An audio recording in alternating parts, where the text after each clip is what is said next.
आज की वीडियो में हम साइंस का एक इम्पॉर्टेंट टॉपिक जिसका नाम है मानव रक्त यानी कि ह्यूमन ब्लड के बारे में बात करेंगे। यह topic exam point of view से काफ़ी इम्पॉर्टेंट है और इस टॉपिक से हर बार एग्ज़ाम में क्वेश्चन पूछे जाते हैं। तो वीडियो को शुरू से लेकर अंत तक देखना, वीडियो का कोई भी पार्ट मिस मत करना।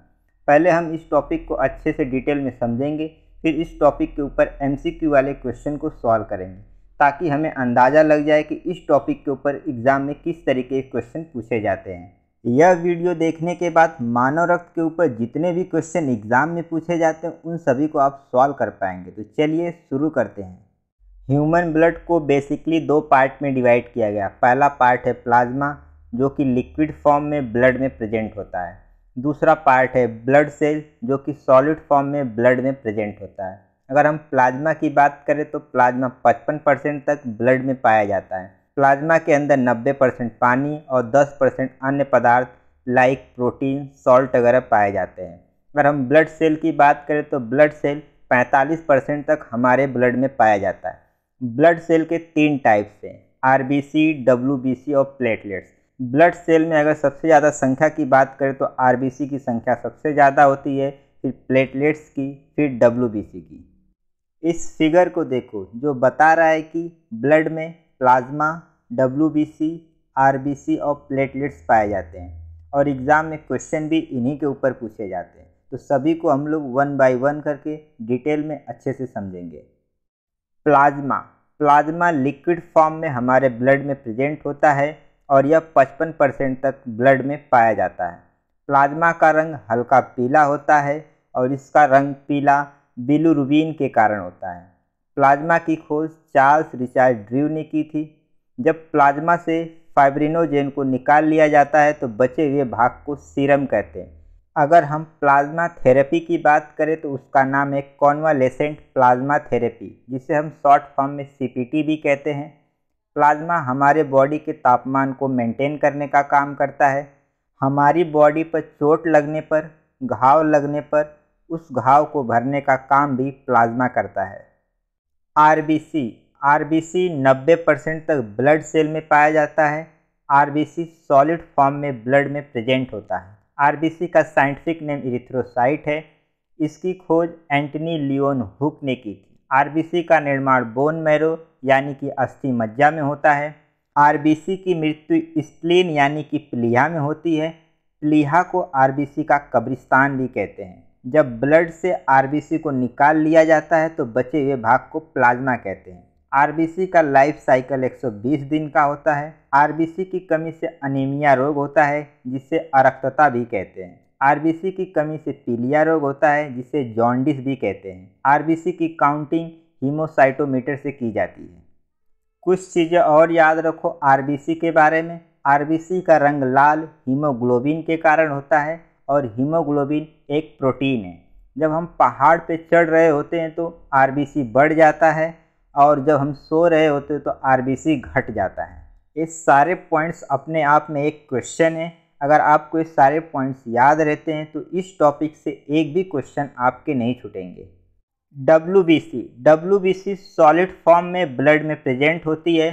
WBC का लाइफ साइकिल 3 से 5 दिन का होता है। WBC का निर्माण बोन मैरो यानी कि अस्थि मज्जा में होता है। WBC की मृत्यु ब्लड में होती है। अगर हम आकार की बात करें तो WBC का आकार सबसे बड़ा होता है, फिर प्लेटलेट्स का, फिर RBC का आकार सबसे छोटा होता है। अगर हम संख्या की बात करें तो WBC की संख्या सबसे कम होती है और RBC की संख्या सबसे ज़्यादा होती है।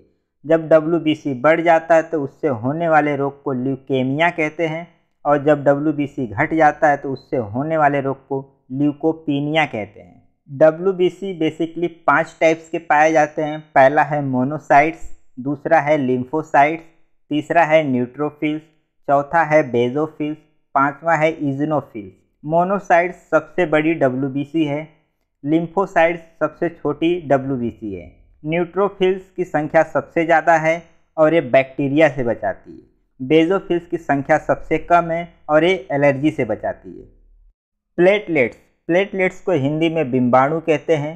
प्लेटलेट्स सॉलिड फॉर्म में ब्लड में प्रेजेंट होता है। प्लेटलेट्स का लाइफ साइकिल 8 से 10 दिन का होता है। प्लेटलेट्स का साइंटिफिक नेम थ्रोम्बोसाइट है। प्लेटलेट्स का निर्माण बोन मैरो यानी कि अस्थि मज्जा में होता है और इसकी मृत्यु स्प्लीन यानी कि प्लीहा में होती है। प्लेटलेट्स की कमी से डेंगू, चिकनगुनिया, मलेरिया जैसे रोग होते हैं। प्लेटलेट्स ओनली मैमल्स यानी कि स्तनधारी प्राणियों में ही पाए जाते हैं। प्लेटलेट्स में कोई भी न्यूक्लियस यानी कि केंद्रक नहीं पाया जाता और ना ही डीएनए पाया जाता है। प्लेटलेट्स शरीर में कट लग जाने पर रक्त के बहाव को रोकता है।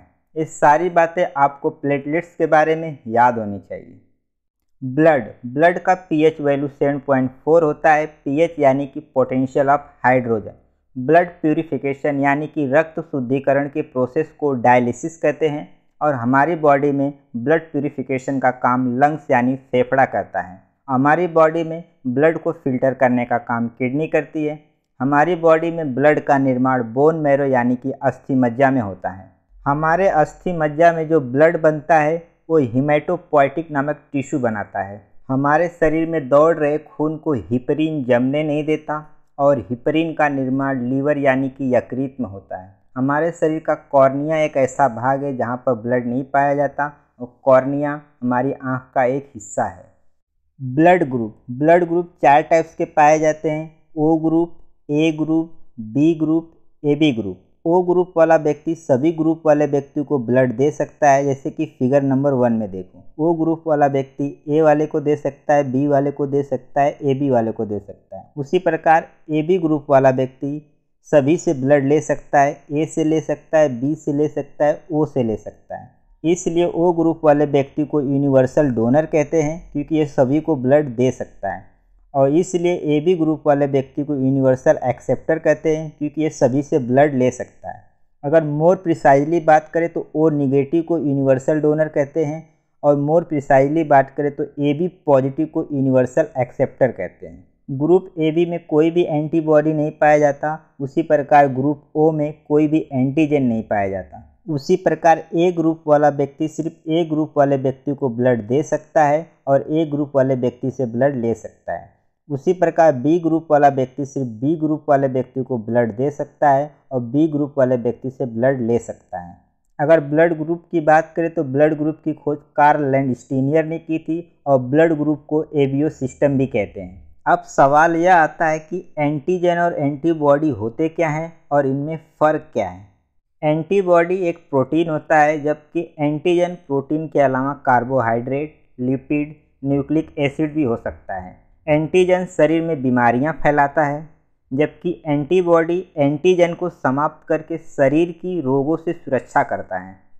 रक्त परिसंचरण तंत्र यानी कि ब्लड सर्कुलेटरी सिस्टम। रक्त परिसंचरण तंत्र का काम धमनी और शिराएं करती हैं। धमनी का काम है शुद्ध खून को लेके जाना लंग से लेके हार्ट तक।